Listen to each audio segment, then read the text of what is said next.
These remarks are posted, by the way, in your portfolio.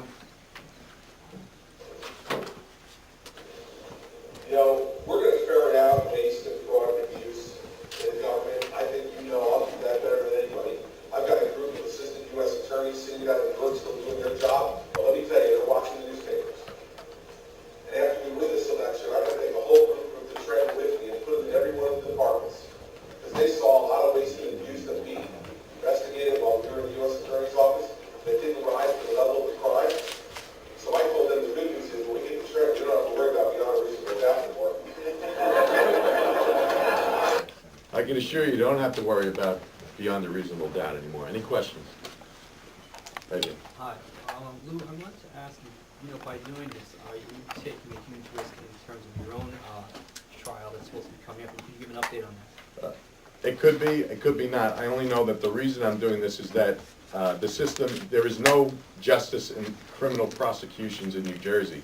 And I don't mean to cast dispersions on the whole process, but my belief is that when you start a process of criminal justice with a prosecution, a grand jury, and it's corrupted at that end, you can't get justice at the end of the system. Garbage in becomes garbage out. So as far as I'm concerned, I can't get justice in this state until somebody corrects.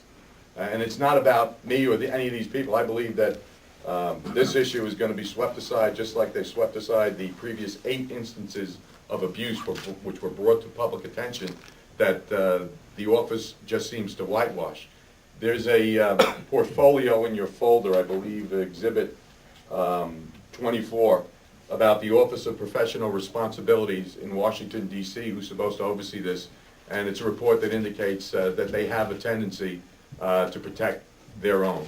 That these people, as you've seen with the period of disclosed financials, interaction with Michelle Brown, the failure to file that on your tax reform, Mara's comments on the day of the arrest, his subsequent actions in not addressing the Freedom of Information Act concerns, they've all been whitewashed.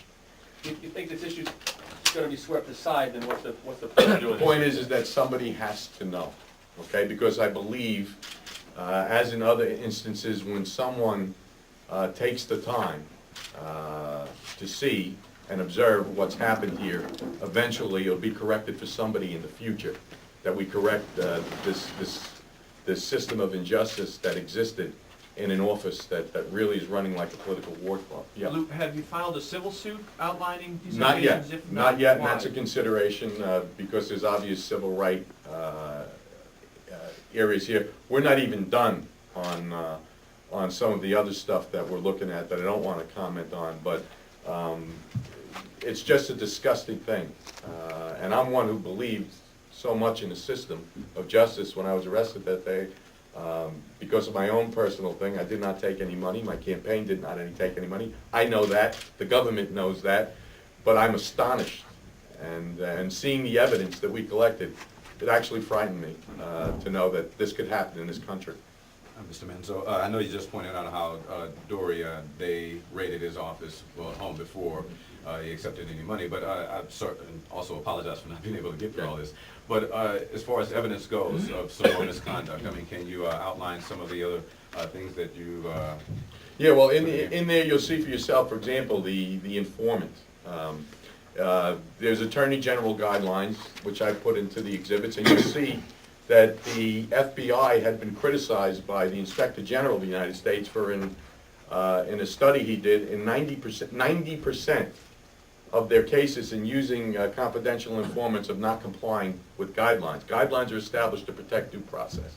Okay, you'll see throughout, and I put an excerpt in your folders.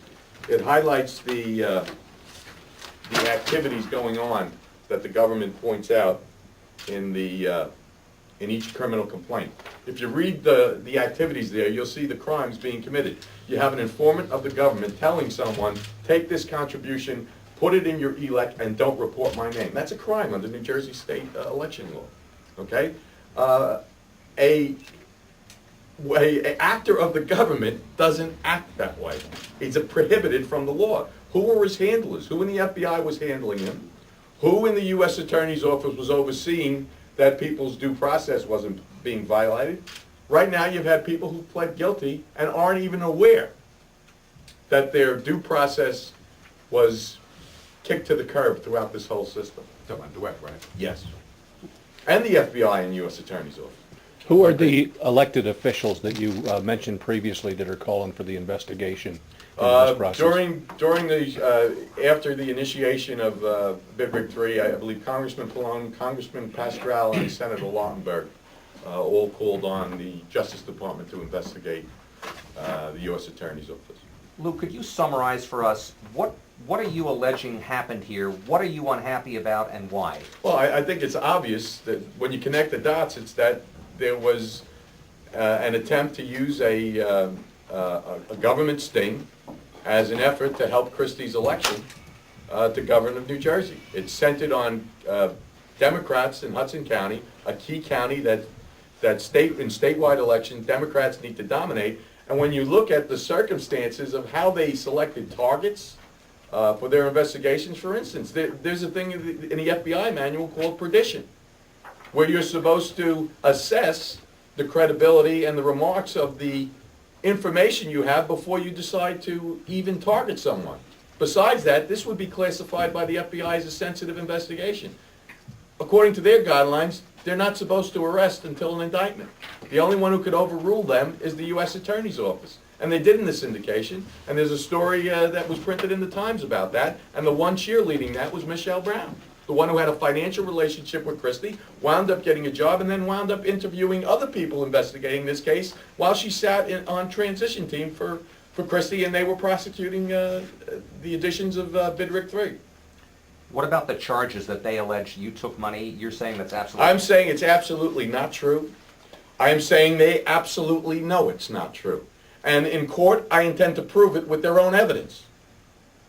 A Pinkerton, in looking at that evidence and going through it, would find the inconsistencies of the statements that they're relying on and charging me with the extortion on. But that's, I'm not here for sympathy. I'm here for what happened in this due process issue. Many think that Jack Shaw's death, that he had killed himself because he did not want to reveal information. Can you talk a little bit about how this plays into that situation? I don't believe Jack killed himself. I think Jack maybe over-medicated himself because of his physical conditions. In one of the tapes, and the evidence on there, in a conversation with Dweck that Shaw has, I have to be careful here because I'm talking about evidence that the government has. He goes into his physical ailments because Dweck is wondering why he's not ordering a lunch and they're sitting down, and he goes into his gastro bypass, his heart condition, his diabetes, his dialysis needs. So the government is aware of Jack Shaw's health conditions. When I was in a detention area on the day of the arrest, I was in a cell with Jack Shaw. I'm sitting across and I'm looking at a man who I don't even recognize, who's dozed off, looks ashen. It's Jack Shaw on the second look. I thought he might have been slipping into a diabetic coma. That's how he looked. I was worried. I went over, I shook him. He said no, he had been picked up the night before, detained somewhere in Sea Caucus in a hotel, as I recall. Kidding around, he said, these guys, honest to God, he said, these guys have nothing on Guantanamo. That's how he described his ordeal. They kept trying to make him say that he gave money to Doria, myself, others in the investigation, and other officials in the county and city who I am not going to mention at this point. He told them he never gave Doria money, and that was it.